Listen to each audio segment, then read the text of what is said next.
கன்னி ராசிக்கு ஜனவரி மாதம் 2026 எப்படி இருக்கும்? 4ஆம் பாவத்தில் 4 கிரகம், 7ஆம் பாவத்தில் சனி, 10ஆம் பாவத்தில் குரு.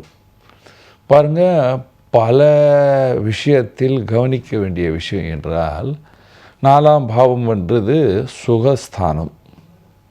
அதில் 4 கிரகத்துடைய சேர்க்கையும் அதுவும் விசேஷமாக கன்னி ராசிக்கு ஆவாத கிரகம் செவ்வாய், கன்னி ராசிக்கு ஆவாத கிரகம் சூரியன், விரயஸ்தானாதிபதியான நண்பர். இவர்கள் யோகக்காரக்கன் சுக்கிரனுடன் 4ஆம் பாவத்தில் இருக்கும் பொழுது வீட்டில் ஏதாவது நல்ல பொருள்களை வாங்குவீர்கள், செலவை பண்ணுவீர்கள். கணவர் இருந்தால் மனைவி, மனைவி இருந்தால் கணவர் மேலே கொஞ்சம் கோபம் கொள்வீர்கள். 7ஆம் பாவத்தில் சனி வாயு நோய்களை கொடுக்கும். 10ஆம் பாவத்தில் குரு, எந்த காரியமும் சீக்கிரம் நடக்காது, ஸ்லோவாக நடக்கும். ஆனால் நடக்கும், அதில் லாபத்தை கண்டிப்பாக பார்ப்பீர்கள். வியாபாரிகளுக்கு நீங்கள் லோக்கல் வியாபாரம் செய்தால் மீடியமான லெவலில் வியாபாரத்தில் லாபத்தை பார்ப்பீர்கள்.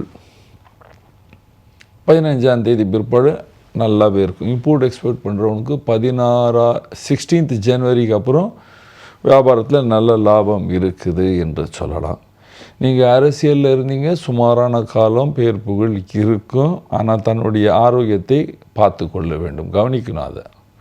அதுக்கப்புறம் நீங்கள் வேலைக்கு செல்கிற ஆண் பெண் சுமாரான காலம் நல்ல ஒரு சந்தோஷமான காலம் என்று சொல்வேன். விவசாயிகளுக்கு நல்ல காலம், கலைஞர்களுக்கு ஆவரேஜ் குட் அப்படின்னு சொல்லுவேன். ரொம்ப விசேஷமாக லாபமும் கிடையாது, நஷ்டமும் கிடையாது, அலைச்சல்கள் அதிகமாக இருக்கும். அரசியல்வாதிகளுக்கு சந்தோஷமாக மனதை வைத்து கொண்டு எந்த காரியத்தையும் செய்ய வேண்டும்.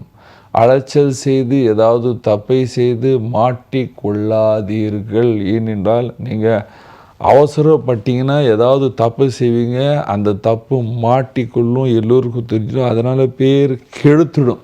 ஏனென்றால் 11ஆவது பாவத்துக்கு அதிபதி சந்திரன் ஃபாஸ்ட்டாக சுற்றுற கிரகம் கன்னி ராசி, கன்னி லக்னத்துக்கு. அதனால் ரொம்ப கவனிக்க வேண்டிய விஷயம்.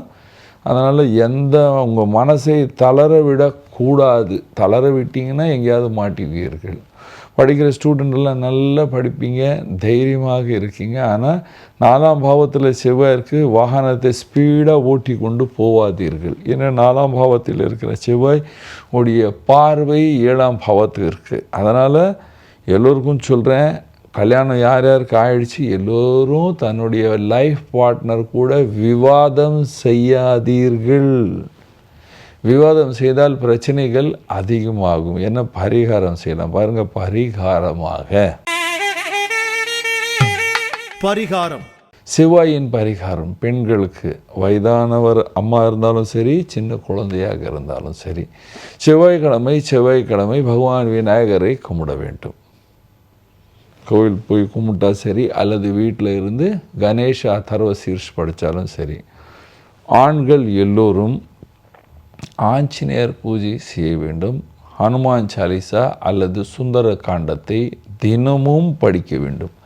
இந்த மாதிரி செய்த கன்னி ராசிக்காரர்கள் எல்லோரும் சந்தோஷமாக சுகமாக வாழ்வீர்கள். நன்றி, வணக்கம்.